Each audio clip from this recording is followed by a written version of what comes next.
Dolphins thirsty, they never show no mercy. On the field or in the game, Miami knows how to play. Dolphins thirsty, we all get down and dirty. Tell you what you wanna know, it's the Dolphins Show. Quench your thirst for all things Miami Dolphins. They are the football kings, cause they play to win. Come on in and have some fun, whether we have lost or we have won. For all things Miami, it's Dolphins Thursday. Hello, everyone. It's breaking news on the Miami Dolphins. I just literally wrapped up Fins Talk Saturday with Hank over on the Fins Talk Sports Network. No sooner do we log off that the news breaks that Anthony Weaver is the new defensive coordinator of the Miami Dolphins. Courtney, what's your first thoughts on this move for the Miami Dolphins? I knew that a move was coming, just because so many people are starting to get snatched up. I don't hate it. I don't love it, but I obviously he's our guy. I'm rocking with him. The Ravens made it to the AFC Championship game.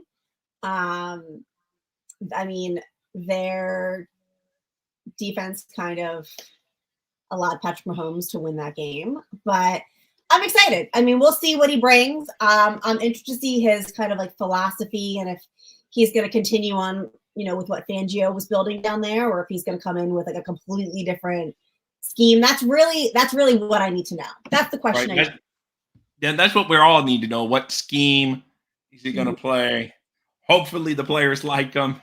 There's so many conflicting reports about that. I find a lot of that was BS. So hopefully we got the Ramsey kind of called out as being BS. So, we will see on that front. But I think this guy's a young up-and-comer. Per Jordan Schultz guy, this information, Jordan Schultz broke this story.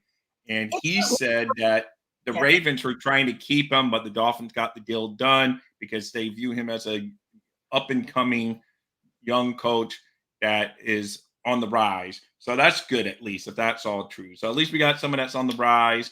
We got the done deal. No embarrassing stories of like, oh, the Dolphins tried to get him, but he went over there or he stayed. That's what I was afraid of too. I was like, it's going to be leaked that we went after some guy and then he rejected us, and everyone, Dolphins are always the joke of the internet. So I was happy we got a guy that we made the offer to, Courtney. I think that the guy like Babich and Shula, I think the Dolphins really were well with doing their due diligence. But I think that those teams, these are their upcoming stars. Like both of these guys, like especially Babich with Buffalo, he was beloved there, up and coming.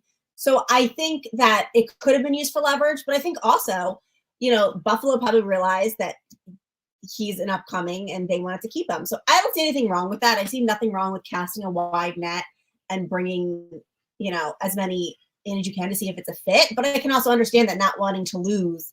Look at what the Panthers are doing with, I mess up his name every time. Their defensive coordinator who they didn't want to lose. I know what I'm talking about. I just always his name always. No, I know names escape me too when I'm doing a live show all the time. Like after the show, I'll be like, but I know who you're talking about. Just like the Lions kept their offensive coordinator, so it's just sometimes guys stay because everyone thought he was going to be hired, and he stayed with the Lions, so it happened. So Stetson is he's a great hire. Hey, speaking of thumbs up, Stetson, throw one at this show. But hey, Ralph, he was just watching us in the Fins Talk. Thank you for getting back-to-back thirsty. I know you can only put up with me for a little while. He just came back from our show that was on the Fins Talk Sports Network. But overall, I like the hire. I don't know if he's really going to bring everyone saying, oh, maybe he can bring Queen with him. But, Queen's going to demand a lot of money probably on the open market. So, that'd be a great story, though, if they could bring him in as a move. I know Timothy brought that up. So that would be great. But I like this hire because I like the up-and-coming guy. That's why I don't think, even though Frazier ended up taking another job before we offered a job, but I don't think that he was as high on Miami's list as a lot of other people thought probably. Because they may have said, oh, we've been there, done it with an aging, nothing wrong against older guys. I'm getting older myself, but, older guys, but they may, oh, we've already been there, done that. So maybe we need this younger input on the defense. No, I agree. I think that there's also, the philosophy of a lot of the old guys. Like, look at Vrabel, look at Belichick. They're not getting picked up because they have that old mindset. Fangio, we all know where I stand on that. Yeah. But I think that the only risk that I always thought was just like a new guy coming in when you have a new head coach. Sometimes it's too much newness and you need that veteran presence there. You need a little experience. Yeah. But, I'm excited to see what we do. I can't wait for him to announce that Eli Apple will not be returning next season. Maybe this will be a nice little nugget to keep Xavier Howard with us. We all know I'm biased there. Yeah. I can't wait for the press conference, and I just want to hear him and what he thinks, what he's looking for. Because, whether you hate him or not, the Ravens defense ended 6th in the season. And they had a great linebacking core. I can't hate on them too much for losing to Patrick Mahomes. He's Patrick Mahomes. Yeah. But, it was a top defense, and, they were aggressive. One thing I liked about Baltimore, they were physical and they were aggressive. And that impacted our offense. So if he brings that physicality to Miami, I would love to see it. Yeah. I think that's what we've been lacking in Miami is that physical toughness. Utah fans, we're not going to talk like that.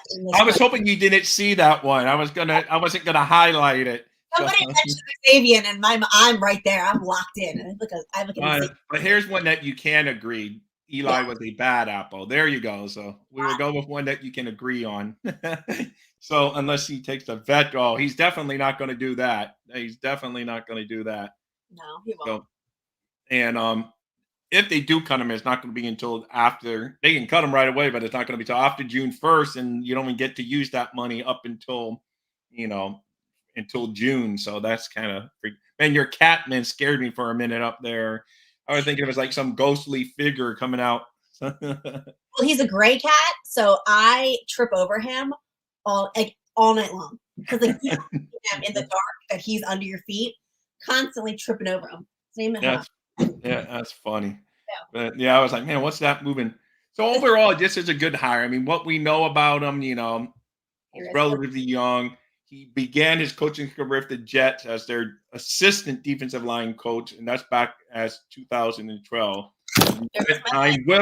He spent time with the Buffalo Bills and the Cleveland Browns. Majority of his time was spent in Houston, where he spent it from 2000, and then he joined the Ravens. So those are the teams, and he's been with the Ravens since 2020 or 2021, whatever it is. So. Let there be light. Sent to me, and it is not working well. What's not working well? I'm sorry. I don't know if you noticed, I have a ring light. I got sent a ring light, and I was like, that's cool. Because my corner where I do this is dark and the window, but this thing falls mid-show. Well, don't worry, I got a ring light too. And you never even had one till recently, so that's cool. No, my boss actually got one sent to him, and he was like, "What am I going to do with this?" It was like a free PR package or something, so he gave it to me, and it's like a smaller one for I don't know, but it's like a whole thing, and it falls. It'll fall in the middle of the night and wake me up. The thing is wild, but. Hey, Shake Money, what's your take, Shake Money? If you want me to drop a line, I can drop a line, and you can come in and share. He's on the Fins tailgate over there, so he's always bringing good stuff. I think I saw a show last night. I want to say I popped in on the Fins tailgate. Yeah, they get a little more animated than some of us do, but they're good. They get big shows. They're good. Shake Money's always a cool, calm, collective one, but it's they can get crazy over there. But I still give them a thumbs up every time I enter. They entertain and give me some laugh. So I love the shows that aren't nothing wrong with them. There's 2 Dolphin Network shows. There's the informative, straight information, kind of like a newscast, which we all need and informative. And then there's it's just the fan reaction ones where we kind of go off on tangents and we're kind of here and we'll toss in information. So I think it just depends on what you need. But I think there's like you need both sometimes because sometimes you have information and you just need to react to it. No, I agree. Hey, Dave, thank you for coming in from Facebook side. Big fins up to you. Love seeing that. I got some reactions somewhere on the Facebook side. A couple hearts and a couple thumbs up. Love it over there. All right. Shake would love to join us. So I'm going to try. This goes for anyone that really wants to join, but I want to hear Shake's side here. We're nice, I swear. Yeah. Shake knows, man. Shake knows. He's been on our show before, and I haven't been on his channel before. So it's all fun with Shake. I want to see what he thinks. Overall, I like this move, and I think it's good. He's young. I don't know. I keep on saying young, but I don't know exactly how old he is. So do we know exactly how old he is? So I don't even know because I dropped the word long on him a lot. I don't even know what his age is. I'd be scared if somebody tried to guess my age sometimes. So. I know exactly. Respectfully, I ask no one's age. He is 43. So there you go. So he is. Did you Google that, or did he just privately tell you he was 43? How did you know that? No, I Googled it. Yeah, I already got him on the phone. I don't feel like, putting him on here. A whole bunch of people are joining us, Courtney. We're going to get a lot of people. So Lance popped in first. So Lance, what's your thoughts on this hire of Anthony Weaver? Who is he? Oh, I just got on it, so I don't know anything about him. Okay, he was a defensive line coach for the Ravens. He spent time with the Texans prior to that, and he's been with the Ravens since 2021 as a defensive line coach. The Ravens didn't seem to want him. He spent time with the Jets, the Bills, the Browns, the Texans. He was actually defensive coordinator in 2020 for the Texans. His only year he's been the defensive coordinator, but then they flipped the whole coaching staff around and he was gone and he went to the Ravens where he's been in 21, 22, and 23 as defensive line assistant head coach the past 2 years. And he's the opposite of Mike McDaniel. He's the defensive run coordinator. He spent a year as with the Ravens as well, where Mike McDaniel was an offensive run coordinator. He was defensive. So that's a little bit about him, Lance. And Timothy Washington, I saw you sneak in too. What's up with you? So I really can't say anything. It's going to be tough. It's going to be tough to follow Fangio. It's going to be easy to follow Fangio. It's literally starting from the gutter going up. It's going to be a downfall. It's going to from Fangio to me. Anybody's going to be a downgrade. Yeah, downgrade. Yeah. Yes. So not to criticize them, but it is what it is. Yeah. My biggest thing, did Fangio really give his all to us? Tim, what do you like? What do you think, Timothy? I like the hire. First of all, I like all the candidates that we interviewed. Can you guys hear me? Yeah, you're fine. You're fine. All right. I like all the candidates that we interviewed. I like the fact that we take the job serious. We just didn't rush to hire anybody. I had a funny feeling that we was going to hire somebody for the Super Bowl. Leslie Frazier, my favorite candidate. But like I said, I like all the candidates that they interviewed. Hopefully, guys like Brandon Peely, if Nick Needham comes back, he can get some playing time. Hopefully, Cam Smith can get some playing time because we got some young stars on our team. We need somebody to bring a young talent out. And we know what Nick Needham could bring. I mean, I just feel like, don't get me wrong, I feel like Vic is a good defensive coach. I'm a good defensive coordinator. But did he really give it our all here, or was this just a paycheck for him? We got to really question that. He got us to a top five. Yeah, I mean, I think he gave us his all. If he tried, I think the question is, did the Dolphins defense give it their all? You can ask that question as well. I mean, yeah. Right. So what do you think about this? Throwing out the Fangio debate, what do you just think of Weaver himself, Jake? I know. I'm a wait and see kind of guy. We'll see. The one benefit I can say is that the bullies of the Raven, he weakened them a little bit. And yeah, I agree. And we'll have a fresh perspective. on the defense. You know what I mean? So I hope he's player friendly because he'll be gone next year. yeah. Well, I hope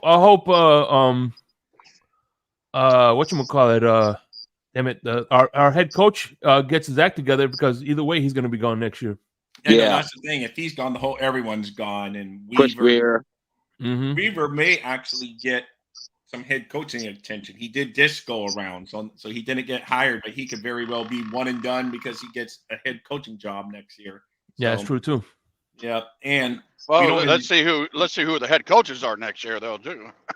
Yeah, I know. But overall, I like this hire. Of the ones, I would have not have mind Staley. I know that would have made everyone in Dolphin land go bonkers because everyone was judging him off his, Chargers head coaching stint. But he would have been fine with me. Leslie Frazier would have been fine. I agree with that as well. Staley was the only one I didn't like. But after taking some deep thought, because the first thing came to my head was last year's season, what he did with the Chargers, and he's supposed to be this defensive guru, but they losing games because of the defense. But after thinking about it, he worked with Jalen Ramsey, and Jalen Ramsey said that he's the best defensive coordinator that he worked with, and you got to take in consideration that too. Well, he had some of the best players on defense, and they were like in the 25th worst with some of the best players on defense. He had Mac. He had a bunch of good players, and they didn't evolve to nothing. And what's funny is they lost them the Super Bowl. If you look at, but what's funny though is like you look at one of Brian thing that Brian Flores says is he doesn't like working with superstars because they'll follow their own, instead of going to being at one, they follow their own beaten path, and that's what kind of hurts defenses when you have too many egos on one team. Versus if you look at all the defenses that he's had that were like upper tier, were like mid to lower guys because they worked as one instead of thinking that their stuff don't stink. Right. I agree with that. Well, I think that's what happened with Holland, because Holland, is in his head, and Ramsey. But in some ways, in aspect, they could do that. You know what I mean? They proved themselves. But at the same time, he's the head coach. He's there to coach, not to pamper you and say, "Oh, good job today." Or I understand that. This guy, Anthony Weaver, at least he comes from Baltimore, who's known to be a tough, gritty. That's why I'm giving him the ups. Because he's coming from Baltimore. What's up for you guys? And, their stuff's getting rated by guys, man. Their defensive guys are all getting promoted. So if you want to go become a defensive coordinator, somehow get on the Ravens staff, and become a defensive coordinator at some point, because all their guys are getting nailed. What's up for you guys? And Staley.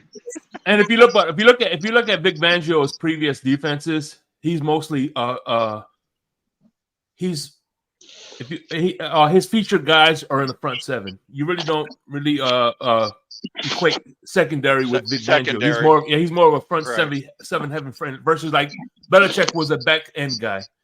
He built back to front where Fangio built front to back. If that makes any sense. That's probably why the secondaries hated him, because he paid more attention to the front seven. Yeah. Hey. Maybe Patrick Queen, like Timothy, you said. Maybe Patrick Queen, the linebacker, loves him so much he follows him to Miami. Yes, I'm hoping either Patrick Queen or Devin White. Scotty be saying that too. Shout out to Scotty. But Scotty, he was one of those guys. Well, Patrick Queen was a first-round pick. He ain't going nowhere. Yeah. Well, the guy, who was the head coach of the Houston now? Ryans. No, D'Amico Ryans? Yeah, Nico Ryans. Miko Ryans, okay. Yeah. Who was the defensive coordinator there for a while? Matt O'Brien? O'Brien? No. He was a black guy. I thought he was good. I don't know. Oh, yeah, I know you're talking about. He used to be Chicago head coach. Right. Lovie Smith? Yeah, Lovie Smith. Oh, yeah, Lovie Smith. Lovie Smith. Yeah. Yeah, I like him. Yeah. I think Houston. I think Houston's defensive coordinator right now is Matt Burke. So Courtney, what was that picture you were showing? Brian Flores and who did the internet? Did you do that, or is that the internet being fast? Oh, I did it. I posted this because I'm dying. We went from frowning Brian Flores to smiling Brian Flores. No, yeah, right. Hey, hold on. You should take a picture of when they drafted Raekwon Davis. He was smiling then. I still think we should have gotten him. Yeah. Question for you guys. Yeah. So, which player that didn't get no playing time will have the biggest impact on his team next year? What's that, Timothy? I'm sorry, I was reading some comments. Cam Smith, definitely. Who do we think? Who you think? Smith, but I'm hoping. I think Brandon Beasley could surprise us too. I'm a big Cam Smith supporter over here. Free Cam Smith. Yeah. Doing it. But why didn't Fangio play him? I mean, there's got to be a reason. You know what I mean? To retire. She was not a Fangio fan. She was not a Fangio fan all along. He was old, stubborn. Didn't like when he didn't draft him. Didn't like that. Smith is more of a man coverage kind of guy. Raw talent needs to be kind of reformed and molded a bit. Fangio didn't want to put in the work. He was never destined to be Miami. He went out and really was like, yeah, this is the guy we're going to stick with all season.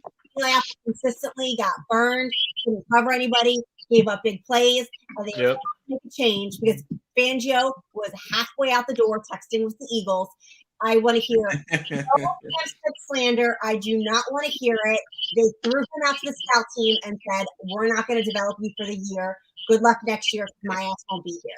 Yeah, no, I agree with you in his stubbornness of not putting Ramsey on the team's best receiver. Hopefully we get a defensive coordinator that at least will, because the one game that they did have Ramsey shadow court. Granted, it was the Jets who only have really one receiver, but still they shadowed the receiver against the Jets, and that was probably our best defensive performance all year. We shut them out, and Wilson didn't do anything. And I think Ramsey probably was a little frustrated with that because they kept on asking him, "Oh, why don't you shadow?" He goes, "Well, it's not up to me." So, But no matter where Fangio goes, his defenses are usually in the top 10, if not top 5. No, his defense was fine. I mean, the guy's awesome. I mean, you can't take that away from him. I can. No, we already have playmakers on this team too. He's old school. Yeah. We won't really know what the impact of Fangio did until this season coming up.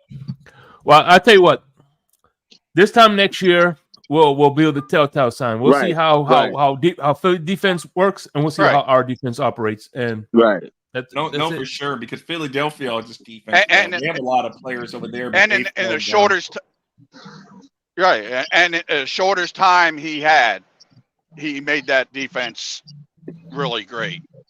But I can't say that because you already have studs. Well, you know what? I'm sorry. I was just gonna say whatchamacallit did, in my opinion, Matt Burke. I'm not Matt Burke. The guy that we had a year before, I think he did a pretty good job too. But he just was a skateboarder. Josh Boyer. Yeah. Oh, Josh. And let's face it, Boyer. As much as we don't know, there's a good chance Dick Fangio won it out. So Sure. And you thought we had injuries this year. He had even more last year. The year before. Yeah. He did. And Lance, just don't forget, maybe Vic Fangio won it out. It may have been truly a parting of the ways for both sides this time. Fangio didn't want to be here. We didn't want him. And, it could really be, because normally that mutual parting sounds like, but I think there's a part of it that Fangio won it out the door here. Well, I'm sure in some ways, if he gets a few players that are whining, and doesn't show up or show up whenever they want, thinking they're hot stuff. He's the coach. Well, I grew up, I'm sure a lot of us, but, I don't care how good you think you are. He's the coach. You do what he says. You know what I mean? You may disagree with him, but his end result is a good result. Yeah. So you can't argue with that. I will say this too. In the case of Fangio's stubbornness, have an Eli out there. come on, man. We seen what Eli has done. Now Yeah. going into the season, I thought the two strongest units on our team was our wide receivers and our secondary. But going into the season, I was like, oh man, our secondary is so weak. This was before Jalen Ramsey came back. And that's because like we had Nick Needham.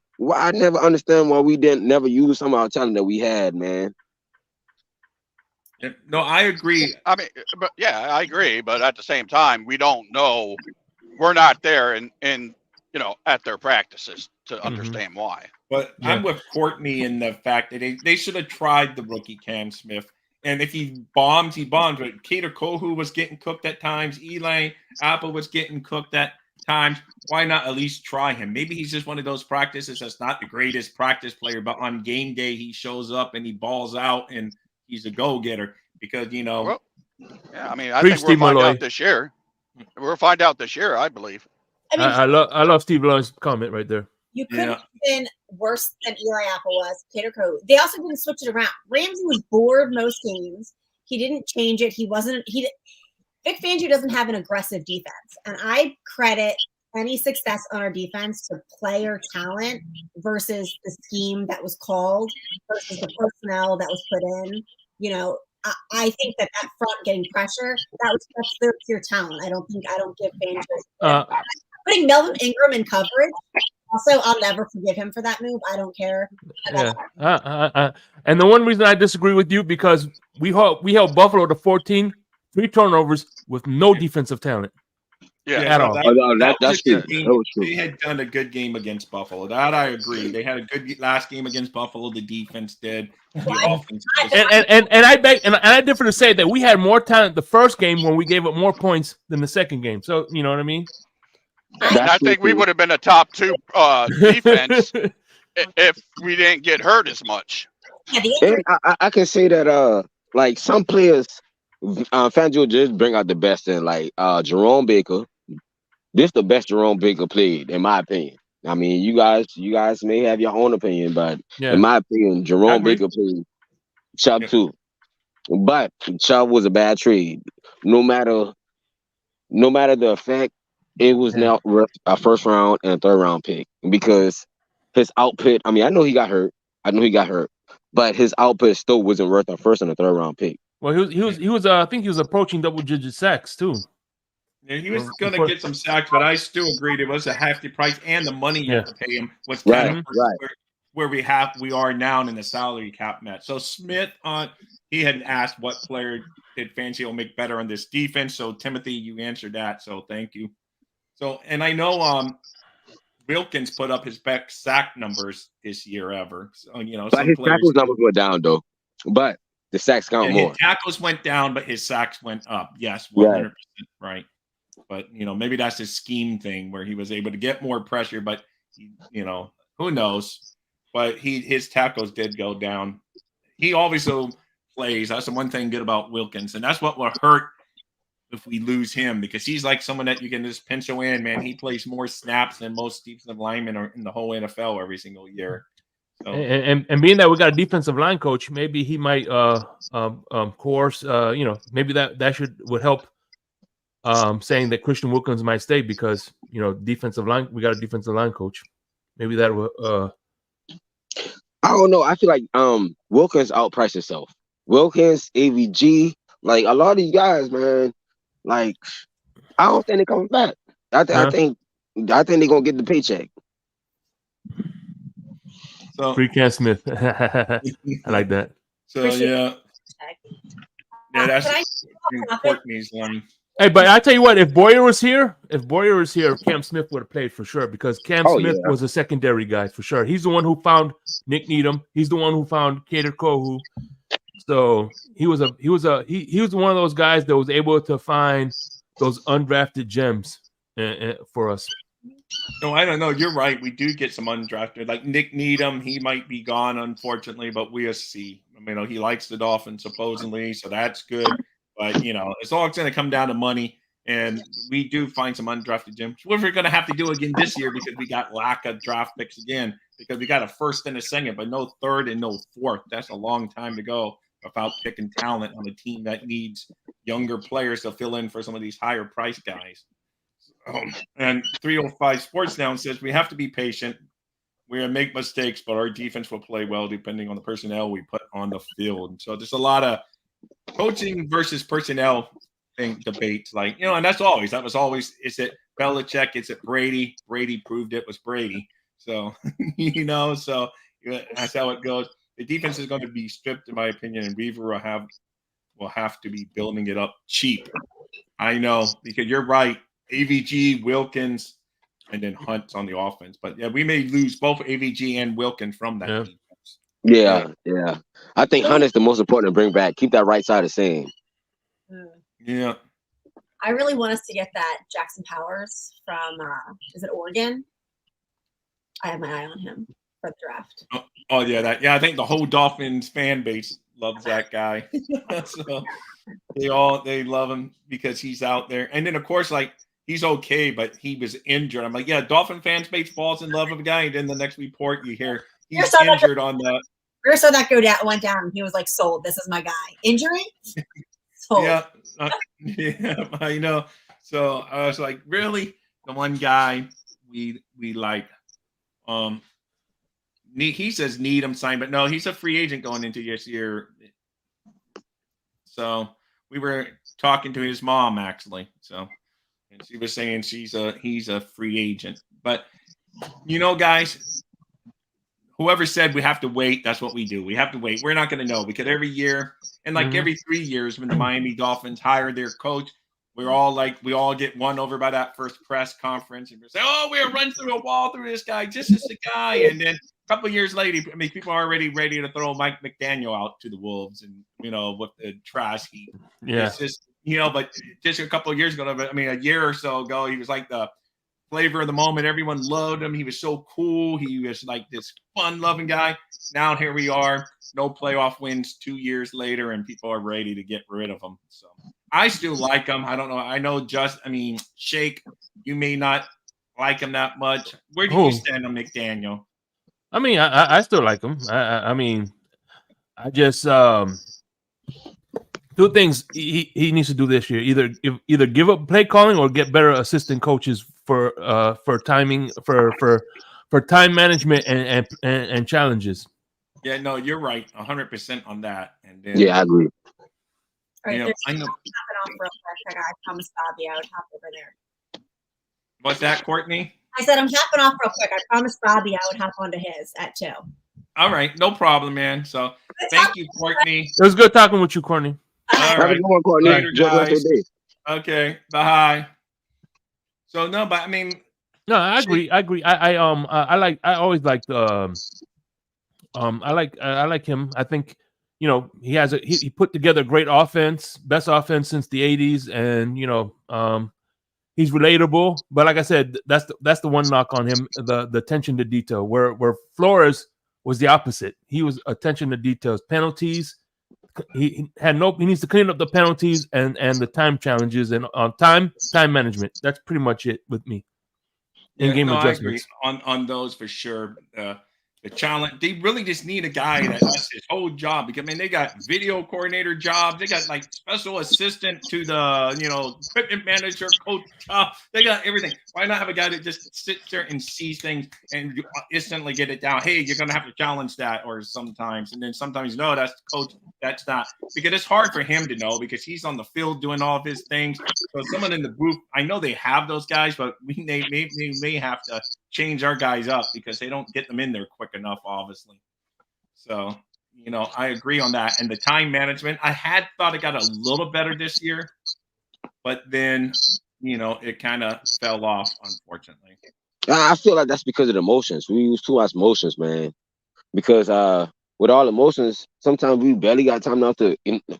We get false starts sometimes, or we get in the playoff in like 2 or 3 seconds. I'm like, oh, please hurry up, no. Then we just get it off. Yeah. No, you're right. We're always, and 305 Sports, thank you, by the way, for dropping in. If I didn't give you your kudos, he has good videos he puts out there. He had a Richmond Webb interview the other day. It was good stuff. Sixth and one offensive league. Why give up play call?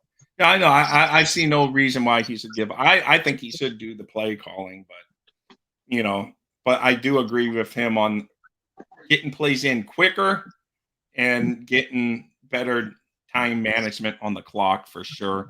Also, another area. Oh, I'm sorry.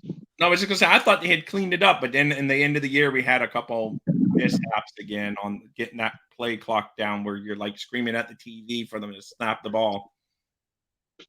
Also, another area he need to work on is red zone. I know we was top 3 in red zone, but if you look at those numbers are screwed only on like 3 games. Denver game, we was like perfect on 3 games. I can't remember the exact game. I had it in a notebook. I write it down. But in some of the other games, we were very terrible on them. Very terrible.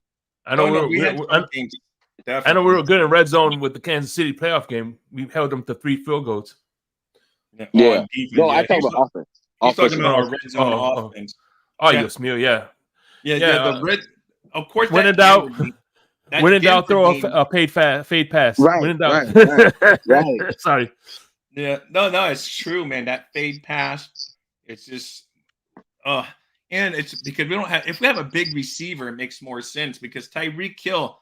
Hey, he's great. He's explosive. But that's not the top. That's not his game. Is catching fade patches on a corner that might be like a foot taller than him. I don't care how high he can jump. That DB can probably at least he's already has a foot over him, and then can jump pretty high himself. So he's not going to out jump a DB for a fade pass. So yeah, I never understood. Oh, I'm sorry. No, go ahead, Tim. No, I didn't mean to interrupt you. I'm sorry. I was just going to say, just go get a big body receiver. I know they tried they tried to get some, to Cedric Wilson. Maybe they bring back Claypool. Claypool, yeah, he's a big body receiver. He's like 6'4". Yeah. I felt like we used Claypool wrong. Yeah. It's weird. I was like, why even make that move? They hardly even used it. I know we did it. It took up cap space, and we hardly even used them. And yeah, the trade compensation wasn't much. He just basically flipped around picks, but we took their salary off the books for him and had to eat that salary. But it is what it is. Maybe they would bring him back on the cheap if he has that reputation where teams don't want him to go out there all the time. So who knows? Yeah, and that's a kind of I think that's a testament to how good Big Ben was, because outside of Antonio Brown, any other Pittsburgh receiver that went elsewhere really didn't do well. Yeah, I know. It's weird. He had that. Well, I know. What was the name of the receiver we signed several years ago? Yeah, you talking about and then he went to Baltimore. Mike Wallace. He was okay for us, but he was not like the guy with not the mega contract that we gave him out to be. So that definitely he wasn't worth the mega contract. But we do that all the time. We went and signed in Dominic Sue for the big. We always go for the big splashy move. Well, used to, yeah. Now we still do, Yeah, right. Well, for jersey sales, because. Hey, that's it, man. That's where you get the people on butts in the seat too. Scotty says he saw research on plays called inside the 5 to score. The fade pass is the least successful play, yet every team runs it. I know. I don't know why. They just seem, because they look great when they're completed, and a guy jumps up over the cornerback and keeps both feet in the corner of the end zone. Looks pretty great highlight reel, but go with a play that's more likely to hit. But anyway, before I end the show, this was supposed to be about Anthony Weaver being hired. Overall, I like it, but like you said, Shake, it's just time will tell. We're gonna see what we're talking about next year. Did our defense improve? Did it at least stay in the same area, or did we take a total dump and we're way back in the 20s in total defense? That's going to be the answer. But I do like teams are rating the Ravens coaching staff for a reason, because they know they have tough guys that teach tough football, and hopefully he can instill some of that in the Miami Dolphins, because that's where we lack. We're fast, but we don't lack that toughness that other teams have. And one thing, let me tell you something. One thing I think one of the reasons what made, and I've been preaching this about head coaches, one of the things that I like about, even though I can't stand John Harbaugh, But one thing I got to respect about John Harbaugh is he's not an offensive guy. He's not a defensive guy. He's a head coach. He lets his offensive coordinators run the offense and defensive, and he is more a head coach than trying to appease to one side of the ball versus that's the one knock I have on our coach. He delegates duty, which you should do. I know that's what Don Shula. I know it's going way back, but Don Shula is more. He counted on his offensive and defensive guys, and he had his hands in everything, knew everything that was going on, but he wasn't worrying about play calling because he could do all the other things on game day. So. And I know you're a head coach. I mean, you're old school like me. If you look, Don Shula was the last head coach who didn't wear headphones. Yeah, I know. Yeah, he was like, hey, I know what's already going on, man. I don't need and a lot of his guys were people next to him, Nowadays, so many of these guys are up and got so many guys up in the press box, the sky, whatever you call them, press boxes for the media, but the coaches' boxes and all that. So that's more of a trend, I guess. So that's why you see so many headphones. I wonder if Anthony Weaver is going to be in the box guy or down on the field type guy. It's going to be interesting to see. So yeah, it is. Yeah. So. All right, guys, man. And if you guys want more of this talk, I don't know. Do you guys have anything going on right now? Shake. No, but I might do a late afternoon drive time. I'm thinking about it, depending on what I got going. But I got to take care of some stuff at home. But if I take care of some business, I'll definitely run something. All right, guys. You can find him on the Fins tailgate. They bring on PFTG, baby. Yeah, they bring on good content. So. Timothy, as always, it's fun having you on. Nice to meet you, brother. Nice to meet you. Yeah, so I'm trying to get so they can at least see you're there. Oh, Shake Money. I thought maybe you had the Fins tailgate up there. But anyway, if you want more Dolphin talk right now, go check out the Fins Fin Sports Talk. They're going right now with a breaking news for Weaver as well. So guys, as always, thank you, Shake, so much. Thank you. Thank you for having me, by the way. All right. Yes, sir. Have a good one, man. Fins up. Later, guys. Dolphins thirsty, they never show no mercy. On the field or in the game, Miami knows how to play. Dolphins thirsty, we all get down and dirty. Tell you what you wanna know, it's the Dolphins Show. Quench your thirst.